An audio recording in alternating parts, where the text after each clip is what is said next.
part of preventing neck and back pain is by doing exercises and stretches. So we brought in Bill Durnill from the Rockford Spine Center to demonstrate some of those. Thank you for joining us. Good morning. Thank you for having me. It's great to see you. Just wanted to talk about the fact that back pain occurs 80% of the time. So most of us in our lifetime are going to experience at least one episode of back pain.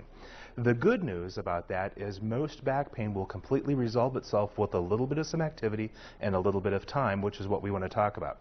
The hard part that we get into is most people never want to do any exercise, so they think, well, I don't want to do this. Well, what we're trying to do is, because 60% of these people always have reoccurrence of back pain over and over with more and more pain and more disability and more time away from the things that we want to do, it's not so much exercise as it is just basic maintenance at the same level that you would brush your teeth and comb your hair, as we want to try to keep your spine and your body happy and healthy. So that's what I'd like to talk a little bit about this morning for you and everyone. So does it both solve the problem and prevent it?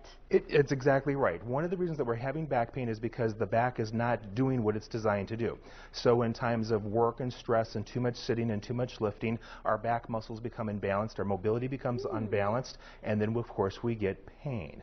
And pain is obviously the worst thing in the whole world, but it doesn't necessarily mean that there's a bad injury. Pain is a symptom of what's going on or what's mechanically not happening correctly. All right, interesting. Well, let's bring in Cindy, because we're going to learn.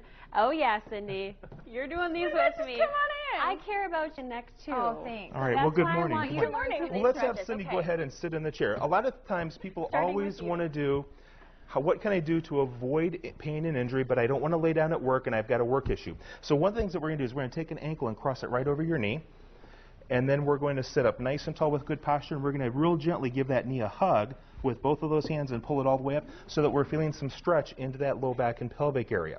We're going to hold again, not real long, 5 to 10 counts. 5-6 repetitions, but anytime we can get a quick break at work, between the phone call, between people coming in, we could sit down and do this, and we can even try with both legs. I'm going to see her doing this during commercial. I probably am. Exactly. I'm just going to be over there, just hugging my knee. Right. So this targets your spine or your lower back? This targets the low back and the pelvic area to help with those mid-morning low back aches, the end of the day low back ache. A lot of times if we can do this periodically through the day, it actually gives us a little boost of energy.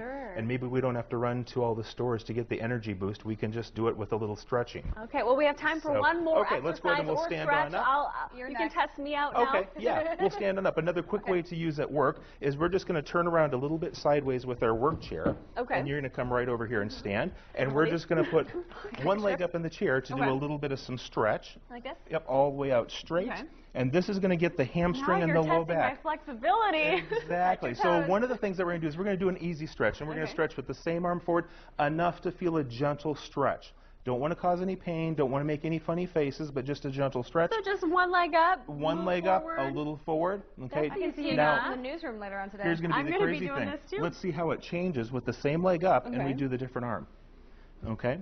So we've got the same leg, same arm, and then we'll come back and then we'll opposite the arm. This will really bring in some of that low back stretching. Wow. So you want to alternate arms. So you want to alternate arms, because if you do the same side, you get a little bit of stretch, but as soon as you change the arms, you get a lot more into the back. Well, thanks. The ideas for a couple exercises, I'm sure we'll have to test them out. Great, test them out. Thank you very much. Thank you so much. We'll be back right after this break.